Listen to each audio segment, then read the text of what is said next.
right, by my calculation, it is 7:01. So, good evening.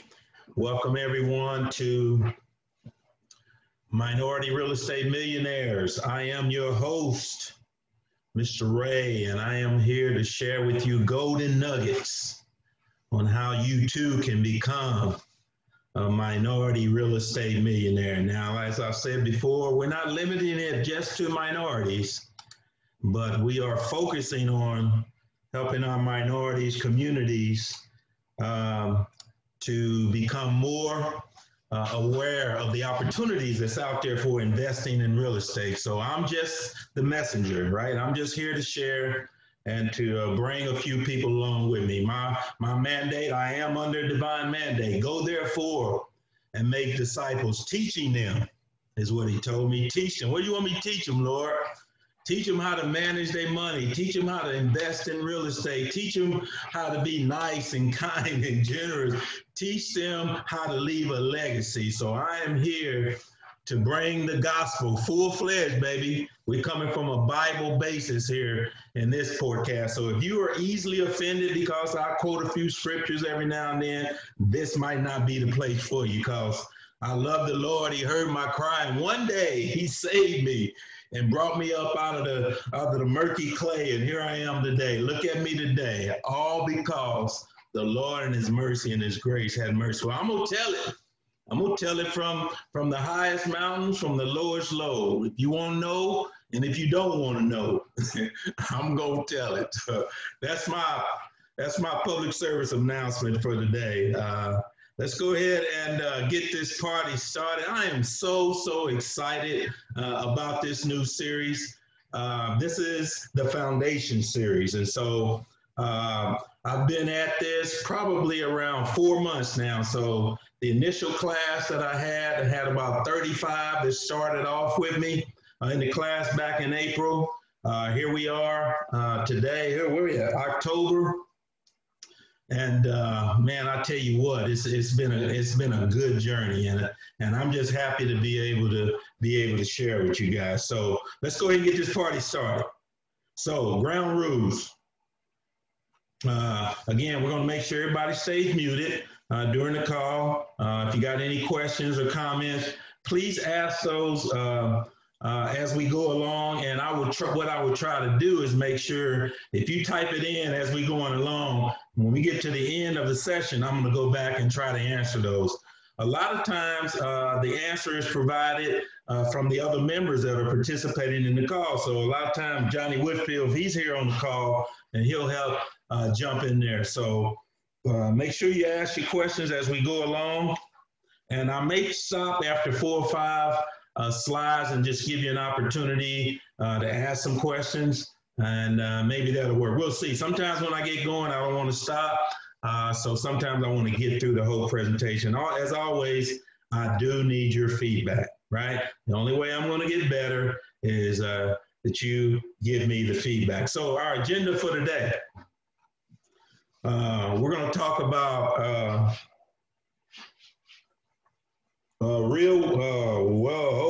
wait a minute. I might pull up the wrong slide here. Oh yeah, here we go. I'm sorry. I was confused there. We're going to talk about real wealth versus income. We're going to talk about how to create wealth using real estate investing.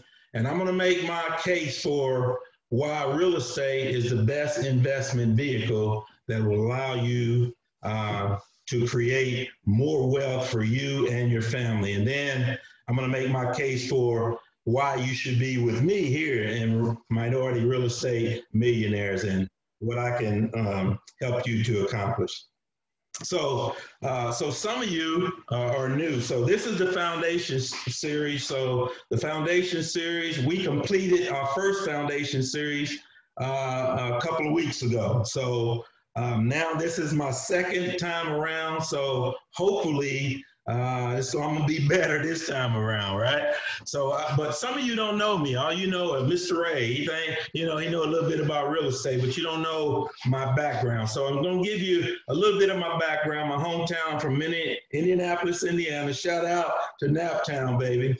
I came here University of Oklahoma on a basketball scholarship back in 1982. Back in 1977. I graduated in 1982 with a BA in management. The only reason that you didn't see me on a professional basketball court is because I ruptured my Achilles tendon my junior year. So that pretty much done it for me. So the Lord took that out of the way, and because he had something better for me. At the time, I didn't know it, but when I look back, it may have been the best thing that ever happened to me. Graduated OU, got a job immediately at OG&E, which is an electric company here in Oklahoma. I bought my first rental property back in 2001 for $5,000. And so one of the things I'm going to do also during this foundation session, I'm going to share with you some of my properties so you can see when I bought them, how much I paid for them, what kind of repairs I made to them. Do I still have those properties today? I'll show you pictures. So just give you a good idea of some of the properties that are in my portfolio. Last year, I retired OG&E after 36 years.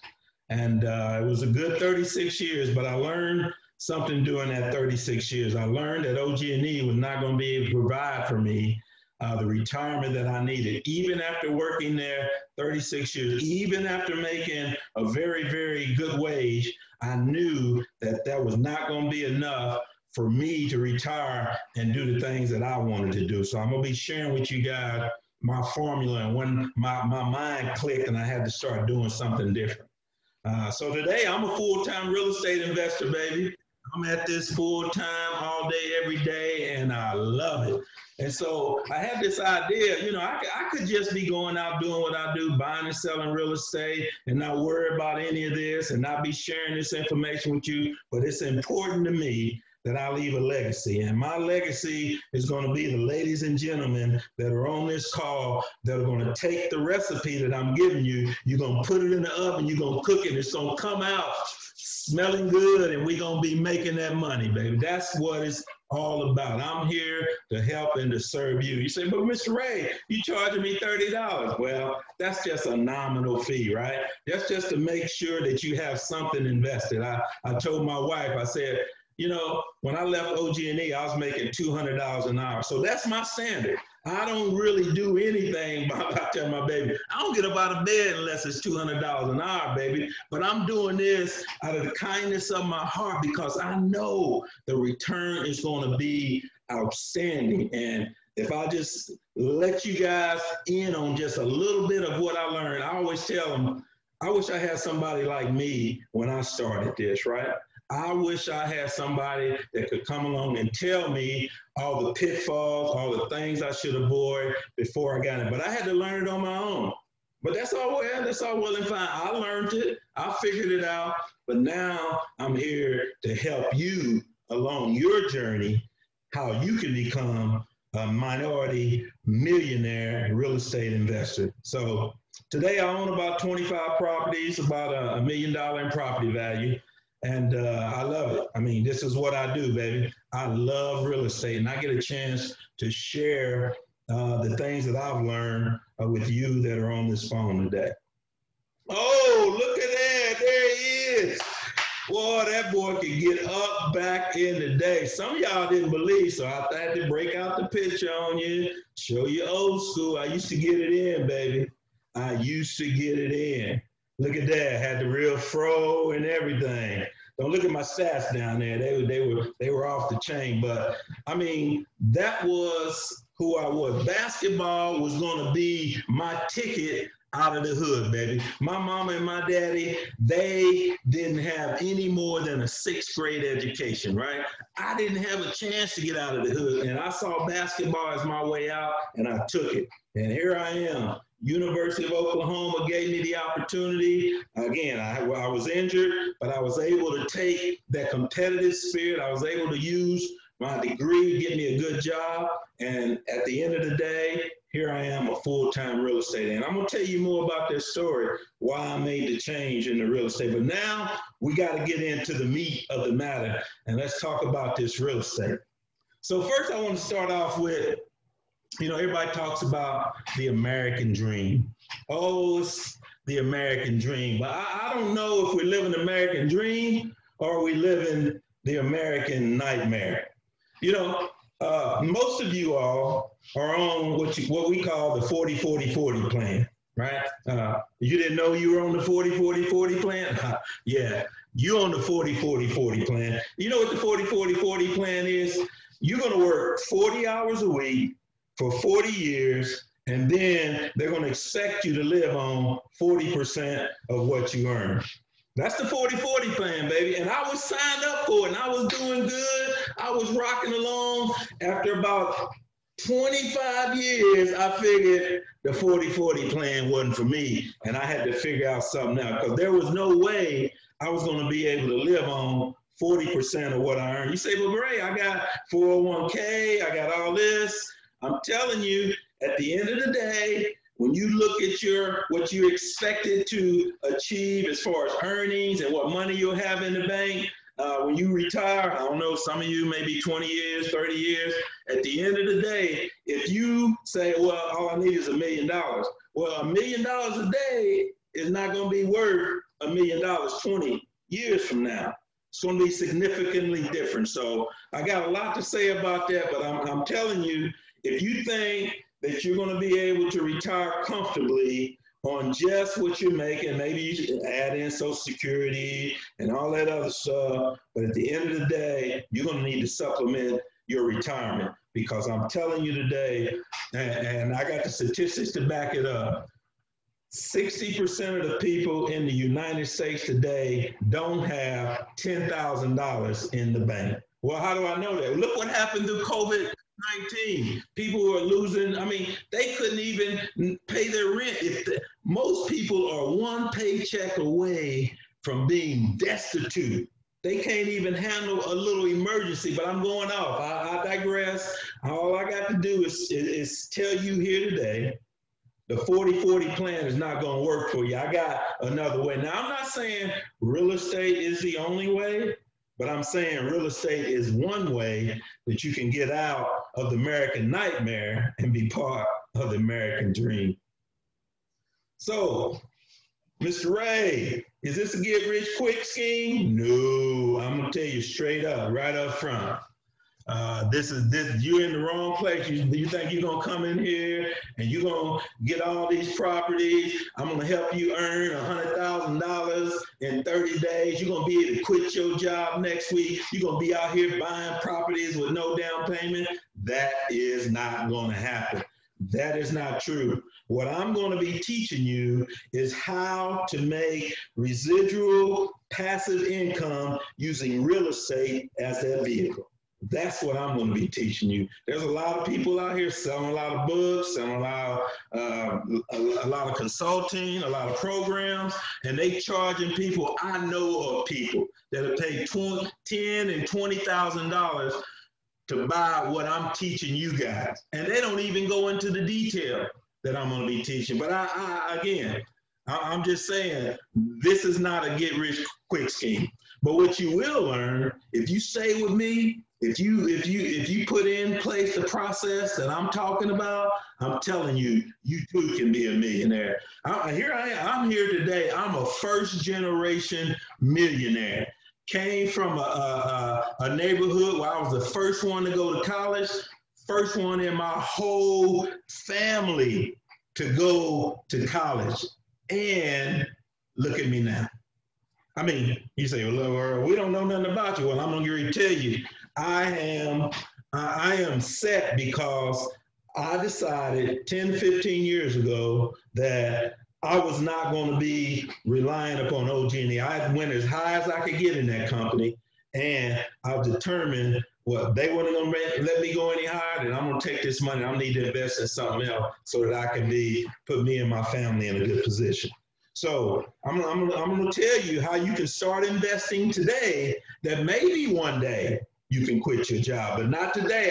If you got a W-2, I need you to keep that W-2. I need you to keep going into that job that you hate because that's going to be your fuel. That's going to fuel you saying, I can't wait to get out of this job. So I'm going to do whatever it takes to get this real estate game right so I can make sure that I retire comfortably. right? And so what I'm going to be teaching you is the fundamentals of real estate, how to build real estate wealth. And I got to tell you, some of y'all been giving some bad advice, but I'm here to clear it up and to help you to achieve what it is you need to achieve in your goals. So let me tell you a little bit about Rayisms. Rayisms are these sayings and these little tidbits of knowledge, of wisdom, of information that I've picked up over the years and I've made on my own, right? I could have read it in the Bible. I could have read it in a book that I read. But once I read it and it stuck to me, it became mine and I made it a Rayism. So as we go through our foundation series, I'm going to be sharing some Rayism with you. These are things that if you listen to them, they can help you and they can change your life. So here's one right here.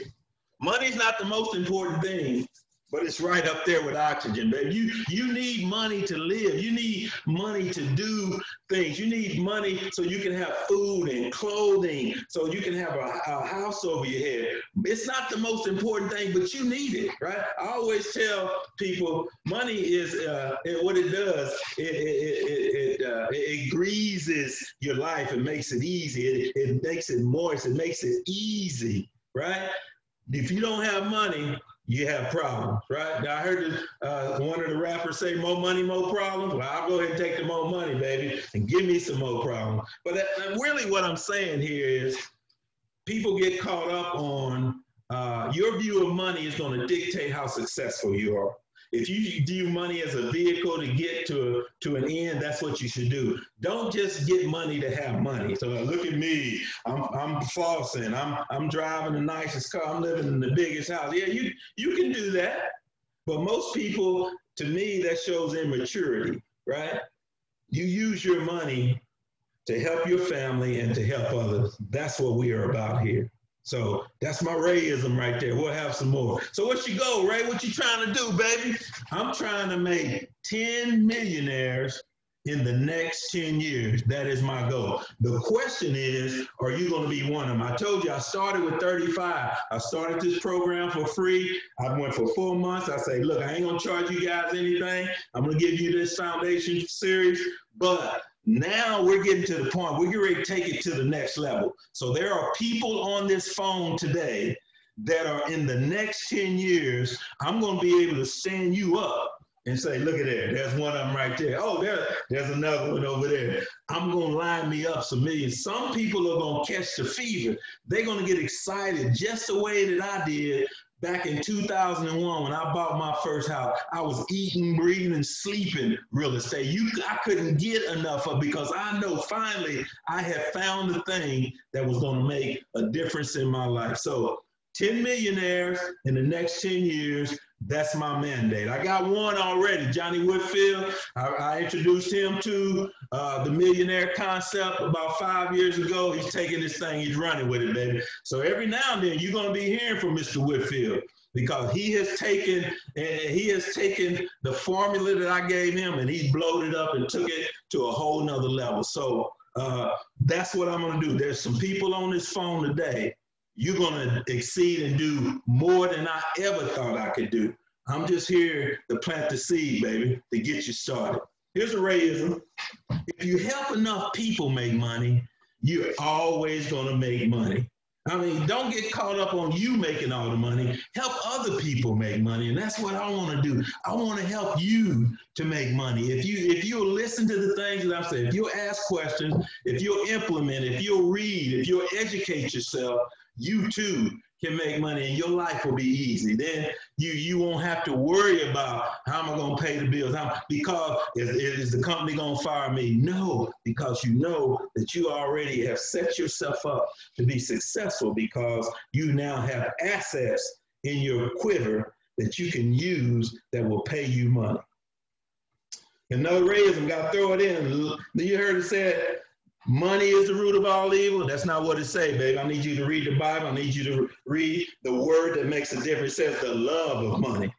Money is not the root of money. Is just a means of exchange. But if you love money and that's all you want to do and you'll connive and you'll cheat and you'll steal trying to get more money, baby, it ain't gonna last. I can show you so many examples of people, when they just chasing money, they're gonna end up in the wrong place. So it's the love of money. It's okay to go after money, but don't love the money. What you want to do, you want to love them numbers. You're gonna find out about me. You don't love them houses, you don't love that money, you love them numbers, and that money will come to you, baby. So let's talk up. Let me back up here. I'm gonna slow up a little bit. See if I got any questions that I can answer before we get into the meat of this thing. Any questions or comments? Let me look here on the see what we got. Anybody asking anything? All right, anything? If not, I'm gonna keep going.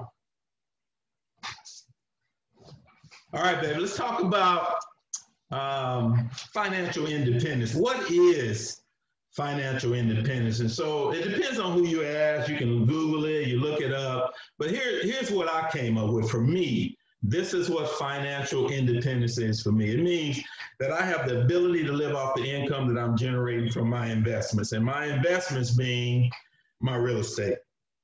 That means that financial independence for me, again, means that I no longer have to work for the man. I am the man. I run my assets. I determine when I raise rent. I determine what houses I buy. I determine when I'm going to sell. I determine when I'm going to raise rent. I am the HNIC, baby. I'm running this. And there's something to be said about having that type of career or job where you are the man. You're not working for the man. And then I got the freedom, baby, to do what I wanted. I have the freedom to come and share with you.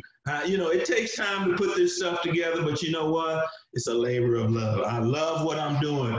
If I didn't have the houses, the rental income coming in, I might, you know, after I left OG&E, I might have to, you know, go work at Walmart or something, make a little extra money. But I don't have to do that because I have invested my money in real estate, and it's paying dividends, baby, every day. So for me, financial independence is being independent. That's what it's all about. I don't rely on anything else or anybody else. I'm relying on me. So let's quickly talk about progression of wealth. When I'm talking about wealth, I'm not talking about just money coming in. When I talk about wealth, we're also talking about assets. And so when the first level of wealth is you got to be educated, baby. I got to get you financially literate. And so that's what this class is all about. Educating you on the power of wealth and how you can acquire and keep your wealth, right? So the first thing you got to do, you got to learn, right? We're going to be reading books. I'm going to be giving you assignments. I mean, it's up to you to do it. I can't force anybody to do this stuff. All I can do is throw it out there and allow you to feed on it, right? So I'm going to give you the education. I'm going to give you the fishing pole, and I'm going to show you how to put the worm on there. But you got to throw it out there, and you got to reel it in, baby. You have to do the work, but I'm going to be there to guide you. And that's one thing about my particular class is you can call me and text me if you got a deal or something you want me to look at. I'm there for you. I'm here to help and support you. I am your personal mentor, right? But the other thing is don't waste my time, right? I need you to come prepared. I need you not to keep, I need you to be ready when I share something with you, when I teach you something.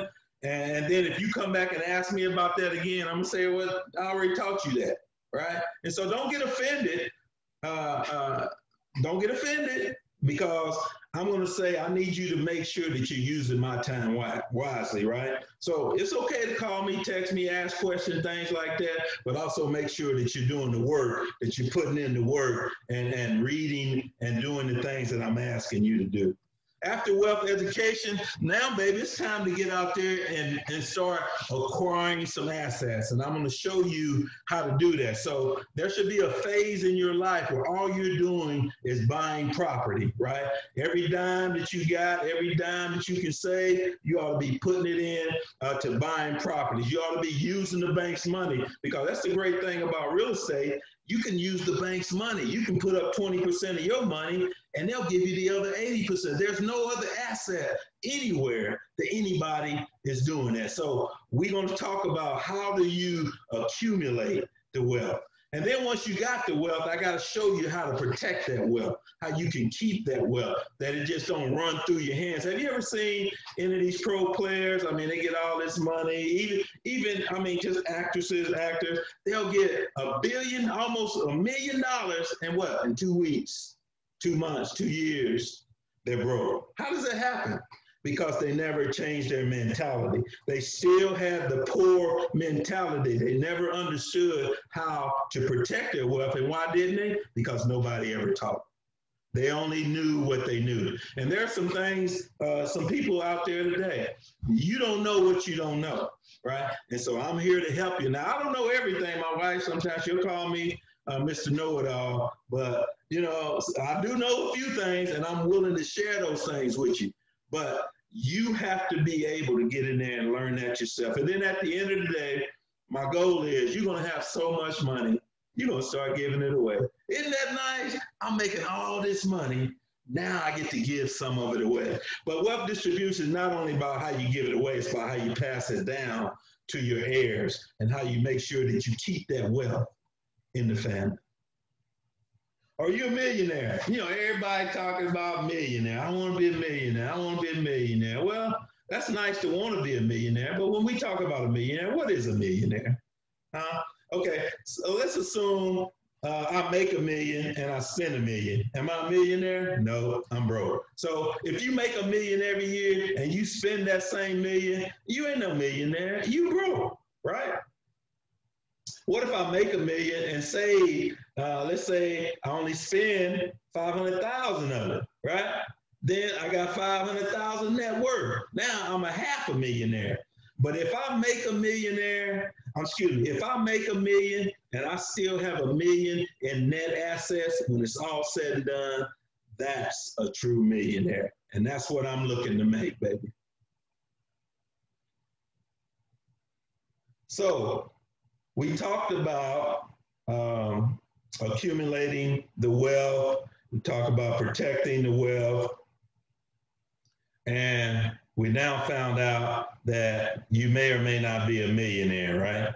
So I need to talk to you something about a mindset, because being a millionaire is about having the right mindset. There's 2 types of mindset. I'm going to talk about poor people, and I'm going to talk about what rich people do. And I'm going to talk about these are the millionaires. Now, when I say poor people, I'm not talking about people that, you know, they don't have the education, they don't have the resource, they never had an opportunity to get any amount of the money that we're talking about today, right? $1 million is not even in their scope. I'm talking about a poor mindset. So don't think I'm talking about poor people out on the corner. No, I'm talking about a poor mindset. So I probably will change that on the next time I put that up. So here's what a poor mindset person would do. Rather than receive interest, they pay interest. Here's what they'll do. They'll go out and buy a $50,000 car. That $50,000 car has a 5% loan, and they'll pay for that for about 5 years. Over that 5 years, they have paid to the bank over $6,000 in interest. And guess what? After 5 years, that $50,000 car is only worth $20,000, if that, right? And so we've been taught that, you know, we got to have a car. And I understand that you do have to have a car, but you don't want to make that your investment. A car is not an investment. It is a depreciable asset that depreciates and loses its worth over years. Now, I know you need to go to work. I know you need to do it. You need to have it, but you don't need to put your investment money in this. Poor people have vehicles galore. Poor people got all kinds of stuff in their house. And I mean, I'm not against having material things. I love good things. I got a nice car. I got all that. But when you start off, you got to make some sacrifices. You're going to have to decide, you know, do I want to put this $50,000 on this vehicle, or do I want to put it in this rent house? Now, let me talk to you about what rich people do. Rich people will take that same $50,000, they'll invest it in a rental property, or maybe they'll invest it in the stock market or something. They'll earn maybe 8% a month, just using the example of the poor people. Let's say after 5 years. Well, that $50,000 at 8% for 5 years is now over $23,000. And guess what? They earned that, but they still have their original $50,000. Now they got $73,000. That's what I'm talking about. It's a different mindset. Right? It's a different mindset that I am going to become an investor and not one that just spends my money on perishable items that at the end of the day, they're not going to be worth anything. It's a different mindset. So I got to train you to think differently. Let's talk about types of income. What are we doing? We're about at 32 minutes. Let me take a quick break here and just stop and see if we got any questions that we need to answer. Let me look at the chat deal here. You can unmute if you got a question you want to ask me up to this point. We're about 30 minutes in. I probably got about another 15, 20 minutes. Okay, all right. Let's keep going. So let's talk about types of income. Most of us are getting what I call earned income. You're working a job, 40 hours a week. You receive a W-2 form. You're working for the man. You're making what the government classifies as earned income, right? Profit income is, let's say you have a business and you have a restaurant or whatever it is, you're selling products and services, you can get profit income. You know, you buy the products low and you sell them high. The difference is a profit. You get to keep that. That's your income.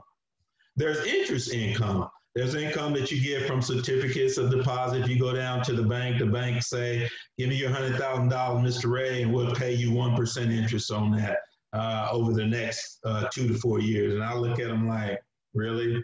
I can do way better than that. But I'm just saying, there are, the reason why certificates of deposits pay so less is because they are so safe, right? Because they're backed by the federal government, right? And so you don't have to worry about losing that. There's risk in real estate, but there's also rewards.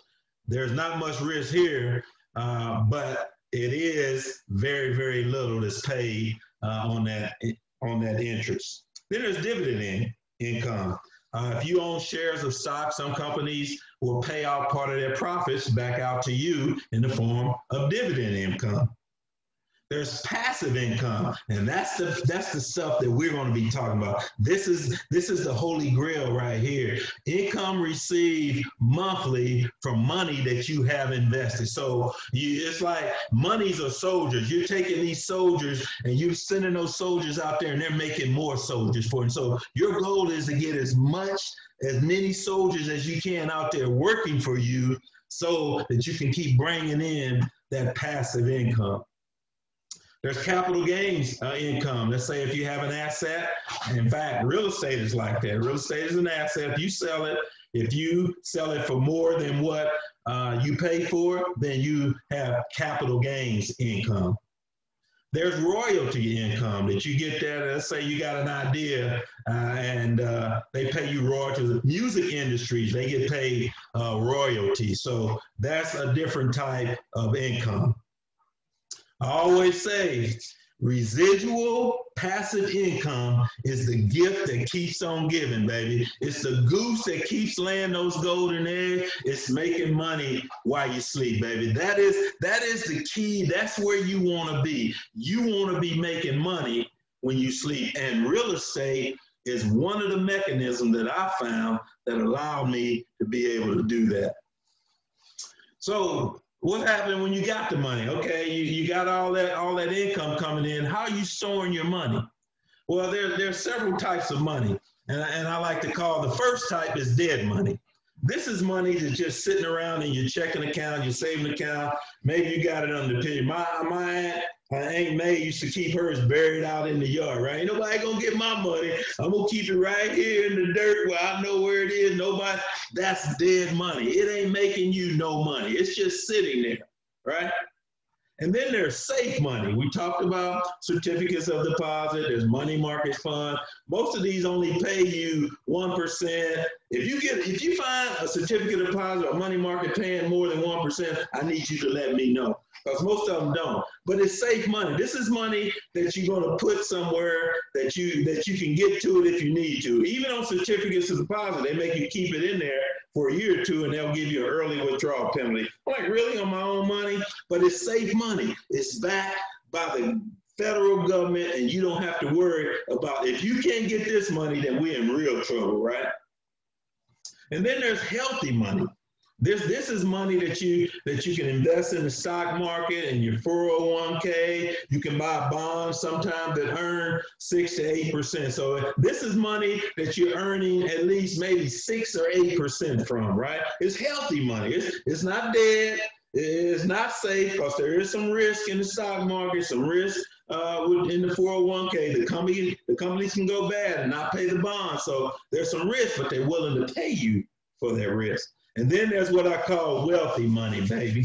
This is when you're generating 12, 24, 30% on your investment. And that's what we do in real estate. We don't look at no 6 or 8%. Man, that's peanuts. I ain't trying to make that. I'm taking too much risk in real estate for me. I want to make bountiful returns. And that's what I can do in real estate. Raise them, baby. Wages will make you a living, and you'll live good. You'll work your job, do the 40-40-40 plan. You'll do it all right. You'll be okay. But profits and residual income will make you a fortune, and that's where we want to be. All right, so we're going to talk about my favorite subject, the old stock market. Some of you are all in it, and some of you are not. I have tried the stock market, and it's not to my liking. I'm going to tell you why right here. So the reason I don't like the stock market is very, very simple. So let's assume we had $100,000 I could invest it in the stock market, or I had $100,000 I could invest it in real estate. And let's assume they have similar gains. Let's say stock market, 10%, that's on the high side. But I'm just going to say in real estate, I only made 6%. So I plot down my $100,000 and I go buy $100,000 worth of OG&E stock, right? And then I take that $100,000. But look, over on the real estate side, I don't even need to use my whole $100,000, because the bank is going to allow me to use $80,000 of their money. So I'm only going to put $20,000 of my $100,000 into the real estate. Now, on the stock market side, if I'm lucky, I might get 10%.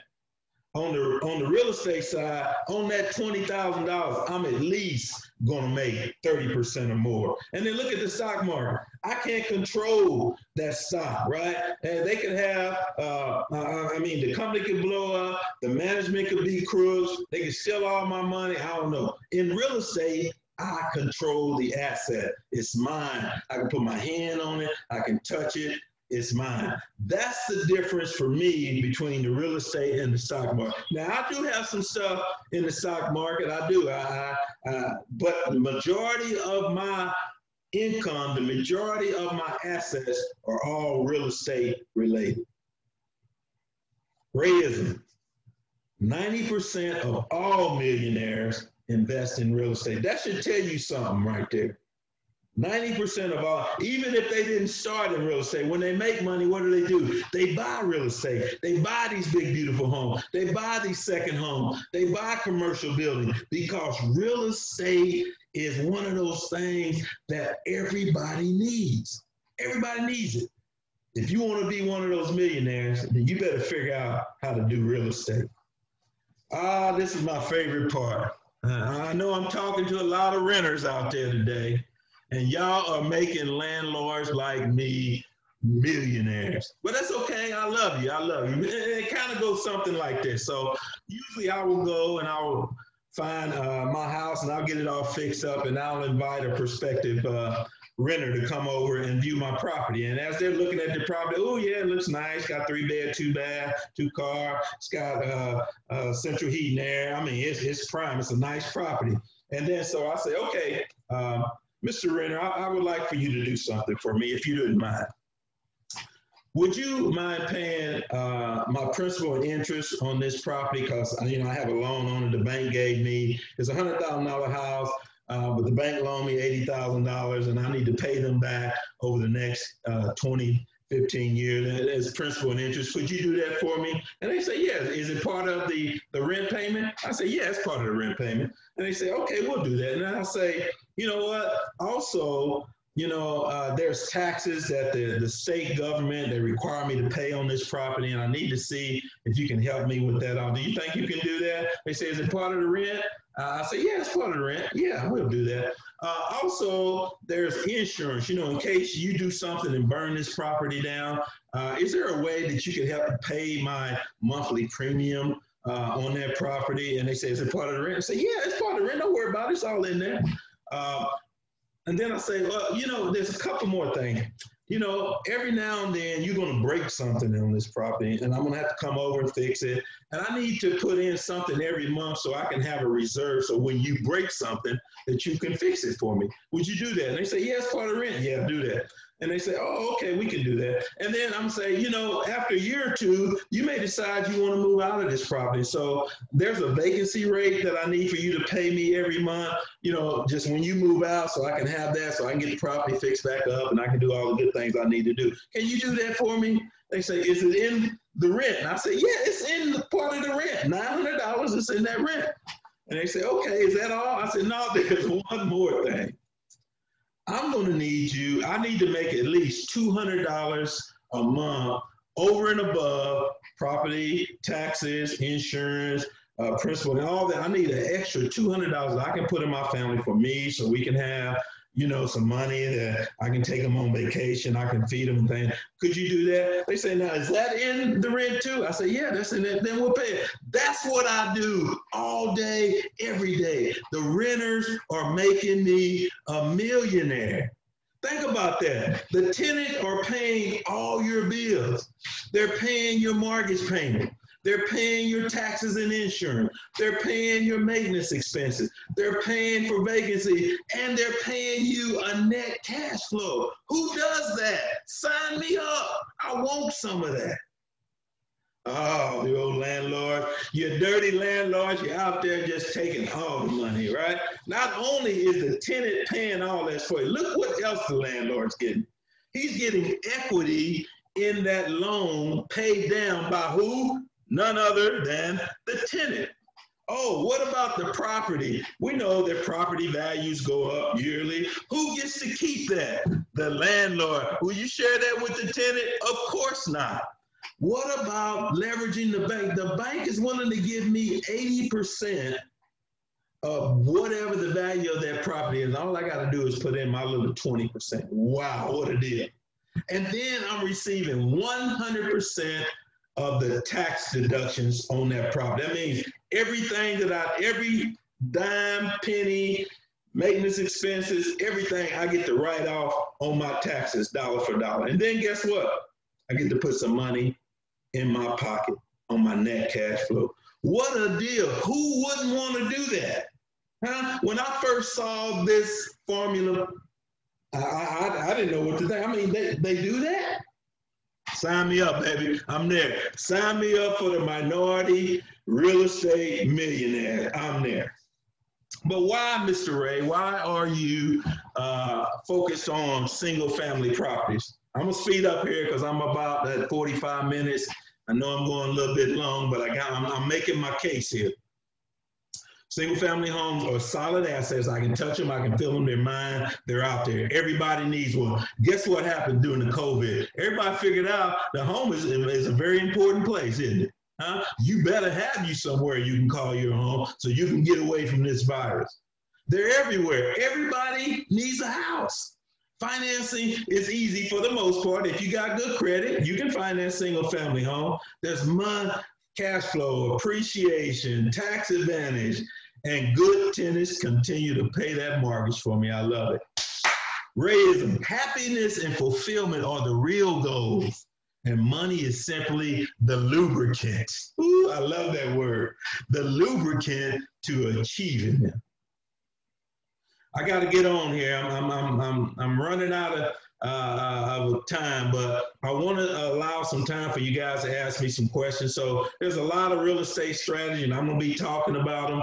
But the buy and hold for income is a strategy that I'm going to be teaching. Yeah, you can buy, fix up, and flip. If you need to make some money, hey, by all means, I'm going to be showing you how to do that if you want to do that.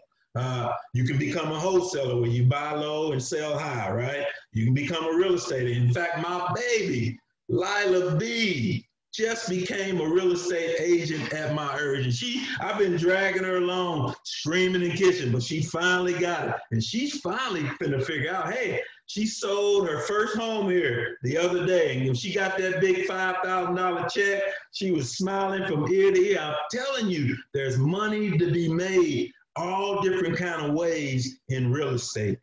And you can provide real estate services. And some of what I'm doing is really a real estate service. How do you find? They're everywhere. There's so many places that you can find real estate. And I'm not going to go through all these, but we're going to be talking about these. How do you find the best deal? Because the money is made when you buy real estate, not when you sell it. 5 ways we get paid in real estate. We kind of talked about it a little bit. We get the cash flow. We get the capture the equity. We get appreciation in the property. The tenant is paying down. And then we get all these tax deductions. And it's just great. And here's the tax benefits. Don't worry about it. I'm going to teach you all of that. These are all the things you get to write off on your taxes. 7 deadly sins. I'm not going to go in a lot of detail, but you got to keep good records in this game. Don't be out there trying to get rich quick. We talked about that a little bit. Falling in love with the property. Don't fall in love with the property. So beautiful. Don't fall in love with the property. Be like Snoop said, don't love them houses. You got to fall in love with them money, baby. Fall in love with the cash flow. Fall in love with them numbers, because them numbers are going to make you rich. Don't fall in love with them properties. And then you try to do it all on your own. I can figure this out on my own. I know how to do it now. You need some people around you that can help you. And then just failure to do the basics. You got to do your homework, and I'm going to teach you, I'm going to educate you how you can be successful in this business. And then, there's some people out there doing some unethical things. I'm going to teach you, don't do that. All money ain't good money. Learn how to take the good money. And then failure to treat people with dignity and respect. You can't do that. All right, so I'm not going to spend a lot of time talking about determining your goals, because I'm going to walk you all through that. This is the foundation series. But you need to be thinking in your mind, why do I want to get into real estate? Is it for retirement? Am I trying to build monthly income? Do I want to build a business for my children? Or am I just wanting to do some supplemental income? And then how much time do I have to invest?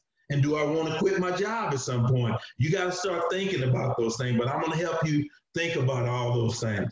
Here's a rail. When a person with money meets a person with experience, guess what? The person with experience is going to leave with the money. And guess what? The person with the money is going to leave with an experience. Oh, I thought I knew something. No, the guy, you need to make sure you got experience. There's somebody always out there looking to separate you from your money. Remember, the most important numbers is the cash flow, baby. That's the holy grail. I'm not going to go through this today, but I'm going to show you how the numbers make all the difference in the world, right? I'm going to show you how to do these numbers. How when you purchase property, you add everything in. At the end of the day, if you buy them right, you ought to be making good money.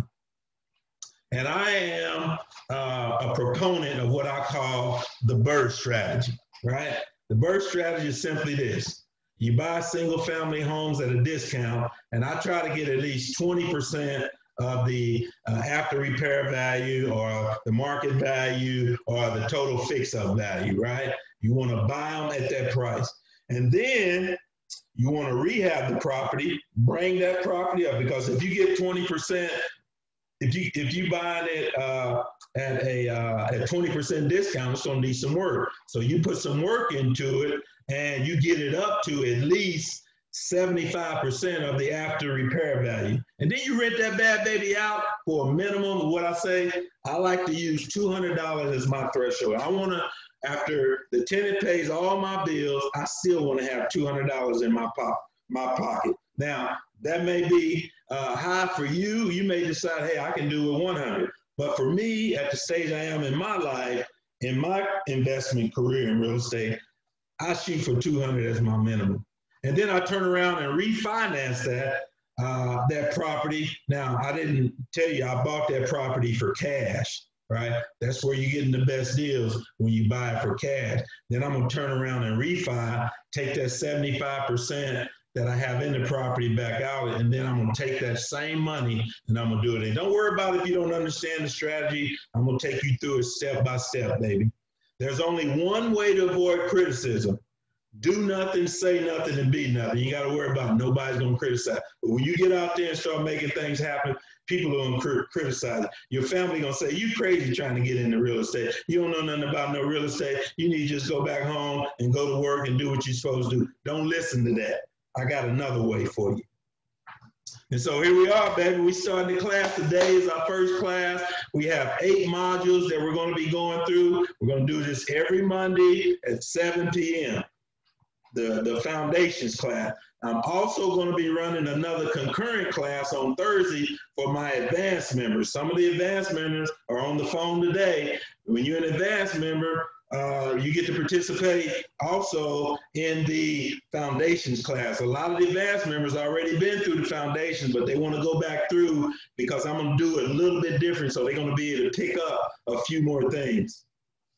And so the foundation series, what we're going to be talking about, and today we're talking about why invest in real estate, why be a minority millionaire, and I hope I stated my case. And so the other modules, as you can see, you know, how you get paid, how to set your goals, how do you analyze deals, how you find deals, how you get tenants in there, attract the right tenants, and then managing your business. That's all in the foundation series. So let's say we get into a module and it takes more than 1 week for me to complete that because you guys are asking questions.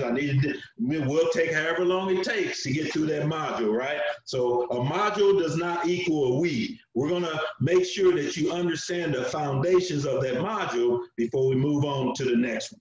And so there's some frequently asked questions. What's the deal on your class, right? Well, if you sign up for the advanced class, you receive the foundations class for free, right? Because you've been with me through the foundation class, you're paying for the advanced class. I'm gonna send you the foundation class for free. The monthly subscription is $30, and you need to pay that by the 1st of each month, or you won't be receiving the link to get into the call, right? And also, I want to make sure, please do not share the links that I'm sending you with anybody else, right? These are for you. This is a members only class now, and we're going to be exclusive. So I need to make sure you're not sharing that with anybody else. And from time to time, we'll check in and make sure we got the right people on the phone. You can pay me by PayPal, Cash App, Apple Pay, no problem. Module 1, I already said, 1 week doesn't equal a week. If it takes us a couple weeks to get through the module, we'll do that. All modules, let's say if you miss a module, Mr. Ray, I had something to do, I couldn't get there. All you gotta do is send me a text and say, hey, I didn't get access to that, and I will send you the link to that private module, because now I'm not going to put all my stuff out there anymore. You guys are paying for this, and so I'm going to be limiting it to the people that are actually going to be part of the group. All right, baby, that's it. We're done. What questions have you got for me? You got contact? Hit me up right here. Questions, comments. What's going on out there? Hey, Mr. Ray, I got a question for you. Mm-hmm. If you refinance so much, doesn't that affect your debt to income ratio to where you can't buy the properties? Most banks will let you buy up to 10 properties. And after 10 properties, you're right, it's going to pretty much dry up. But the key is you got to have income coming in. That's why I said you got to have cash flow over and above what you're paying that bank. As long as you can show the bank that you're getting rent and the tenant's paying that rent, that income is also included in your debt income ratio. So as you growing, you're getting more money, and the banks recognize that. But again, once you get up to 10, A lot of times they don't want to fool with you anymore. All right.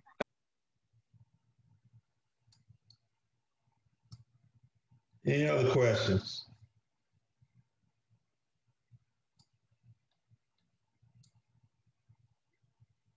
All right, I must have wore you guys out or wore you down. I hope this information was good for you. Again, I'm just trying to make sure that everyone understands there is a different way than doing the 40-40 plan.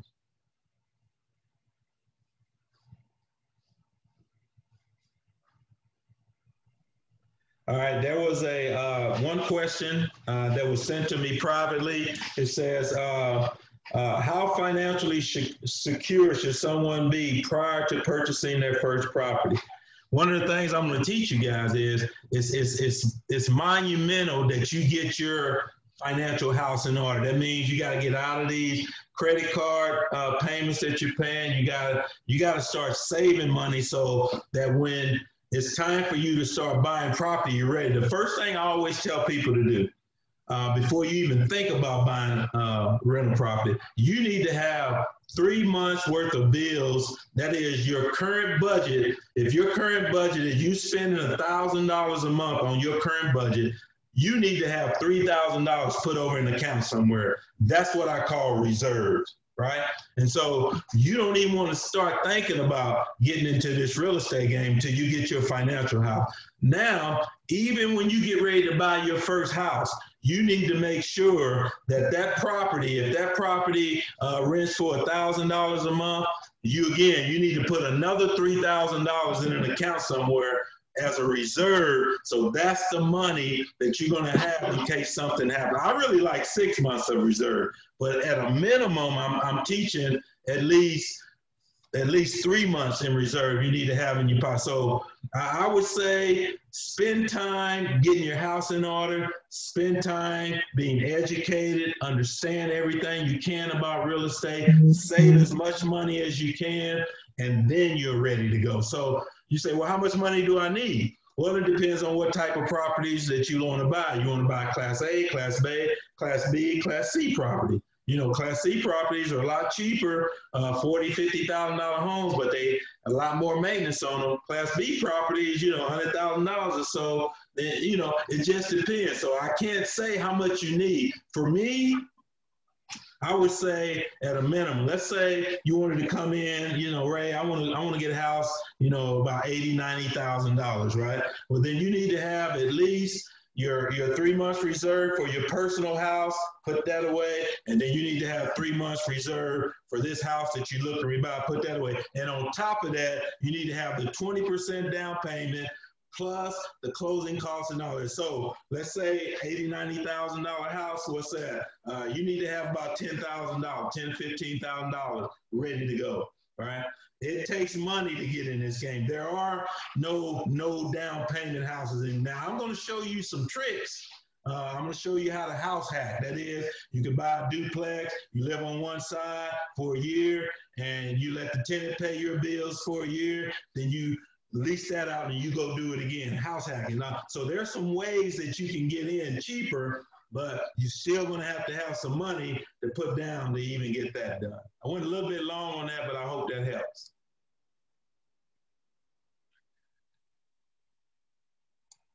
Mr. Ray? Yes. I had a question. So when you were working, when you were acquiring the properties, and managing those properties with tenants,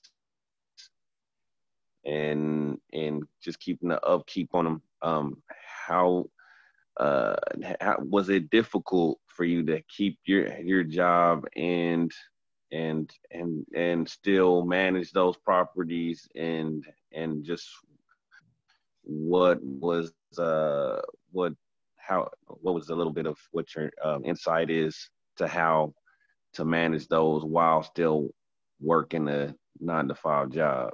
It's a great job. I mean, that's a great question, Ken. So for me, like I said, I started about 20 years ago. I decided I wanted to get in this game. So again, I still have my full-time job at OG&E. The key to being able to do this is being able to have good contractors ready to go to take care of stuff that you can't leave your job and take care of. So for me, I had to make sure I had a good plumber, a good heat and air guy, and a good electrician. Because I could do some things myself, right? I can do doors, windows, tiles, things like that. So part of the deal is you learn how to do some things, and that helps save you money. But your question is, will I have time to manage these properties if I have a full-time job? It depends on your job. For me, all I had to do, if a tenant called me, said, Mr. Ray, my electric is not working, bulb's not working, bill's not working, I say, cool.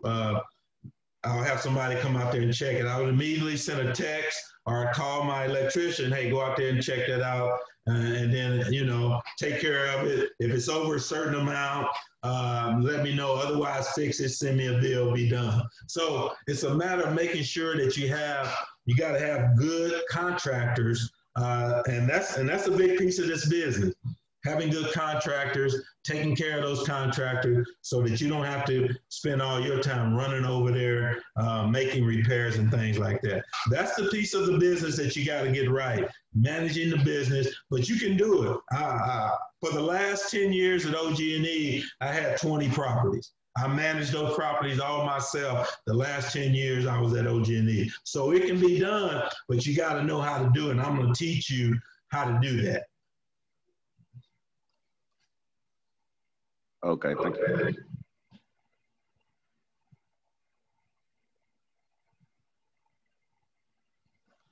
Any other questions? Comments? I'll even take comments before we close.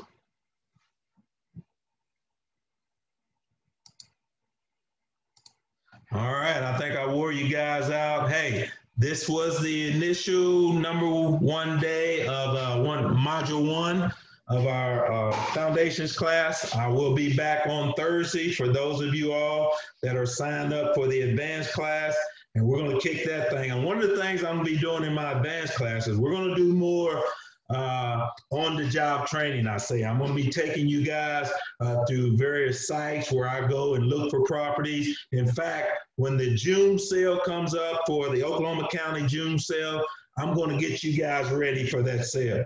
We're going to take parts of that sale. We're going to divvy it up, and I'm going to show you how to buy properties before they ever get to that sale. So if you got cash, you're ready to make deals and you can go with it.